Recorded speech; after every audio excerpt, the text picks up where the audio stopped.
Hi guys, आज तपाईहरुलाई चाहिँ म देखाउँछु आफ्नो करेसाबारी जहाँ म चाहिँ 10,000 को म लगानी लगाएको थिएँ प्याज खेतीमा।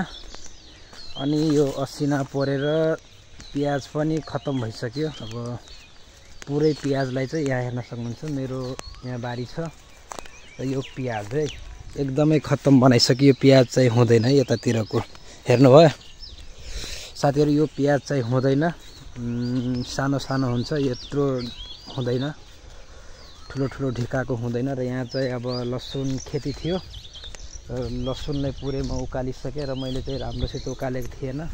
मेरो दिदीले चाहिँ राम्रोसित अब उकाल्यो अनि मलाई भन्छ अब यसको काम चाहिँ अब सफा हुँदैन, अलि है लेरपेट हुन्छ के हुन्छ।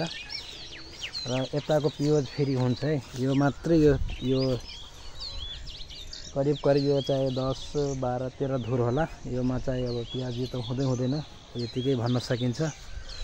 र यहाँ चाहिँ मेरो बुवा है, अब यहाँ चाहिँ मोटर चालु गर्छु, पानी चाहिँ अब दिने प्याजमा।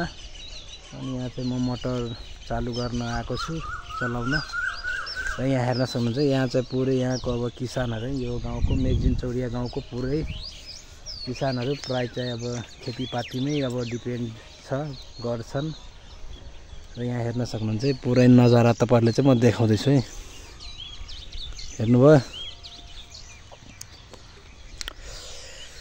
र साथीहरु, अब तपाईहरु यस्तै अब ब्लग हेर्दै गर्नु, म डेली अब ब्लग बनाउँछु। तपाईहरु ब्लगलाई पनि सपोर्ट गरिदिनु। प्रमोद चौधरी युट्युब च्यानल थियो टेक्निकल, त्यो युट्युब च्यानल फाइनली म मोनेटाइज गराइसकेको छु र त्यो भिडियो पनि मैले चाहिँ अपलोड गरिसकेको छु। तपाईहरु त्यो भिडियो हेर्नु होला। र तपाईहरु पनि अब युट्युब च्यानलको क्राइटेरिया छ, तर तपाईको चाहिँ कपिराइट भिडियो हुनु भएन। कपिराइट भिडियो हुन्छ भने तपाईको चाहिँ मोनेटाइजेसन हुँदैन है।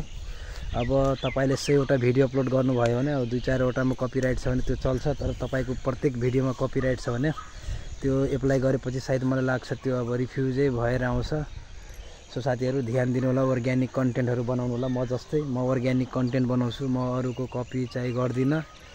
मैले चाहिँ टेक्निकल रिलेटेड भिडियोहरु बनाउँछु। अब है पैसा कसरी बचाउन सकिन्छ, हामीले चाहिँ फर्म कसरी भर्न सकिन्छ, एकाउन्टहरु कसरी खोल्न सकिन्छ, कसरी मोनेटाइज गर्न सकिन्छ, टिकटकबाट कसरी पैसा कमाउँछु, यस्तो रिलेटेड मैले चाहिँ भिडियो बनाउँछु। मैले चाहिँ आफ्नो यो ब्लग च्यानलको पनि मैले चाहिँ अब एड सेक्सनमा मैले चाहिँ त्यो एड ट्याबमा मैले चाहिँ एड गरेको छु। तपाईहरु हेर्नु होला र त्यसपछि प्रतिक्रिया दिनु होला है।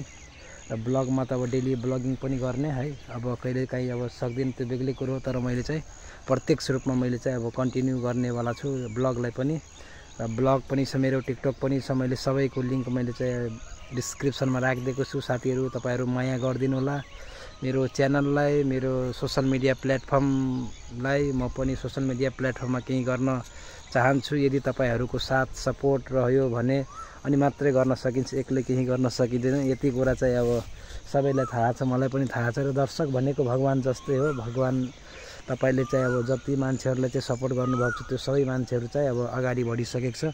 र यो चौधरी भाइले, यो प्रमोद कुमार चौधरी भाइले पनि सपोर्ट गरिदिनु होला, माया गरिदिनु होला। र यस्तै ब्लग हेर्नु होला। र साथीहरु मैले सबै आफ्नो सोशल मिडियाको प्लेटफर्मको लिङ्क दिएको छु, तपाईहरु साथी बन्नु होला। र साथीहरु यो चाहिँ मेरो खेत है, यो प्याज खेती।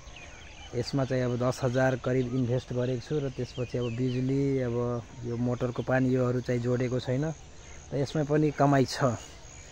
यो चाहिँ अब असिना नपरेको भए यो प्याजको ढिका यत्रो हुन्थ्यो है। अब चैत लास्टसम्ममा हाम्रो चाहिँ अब यत्रो हुन्थ्यो। एउटा प्याज करिब 100 ग्राम भनौँ न, 100 ग्राम 110 ग्रामको हुन्छ, यत्रो हुन्छ। तर के गर्ने, अब यो असिनाले खत्म पारिदियो। अब नगरपालिकाले पैसा दिन्छ अरे, अब जसको टिन चाहिँ फुटायो असिनाले, जसको चाहिँ क्षति गर्यो, अब त्यो चाहिँ अब प्रोसेस भइराखेको छ, कुराकानी चलिराखेको छ। तपाईहरु पनि शेयर गरिदिनु होला यो भिडियो, ताकि हाम्रो नगरपालिकानिर पनि यो भिडियो जाओस् र कन्डिसन हेरोस् कस्तो गरिदियो है। र साथीहरु हस्त धन्यवाद। यस्तै किसिमको ब्लग हेर्दै गर्नु होला है।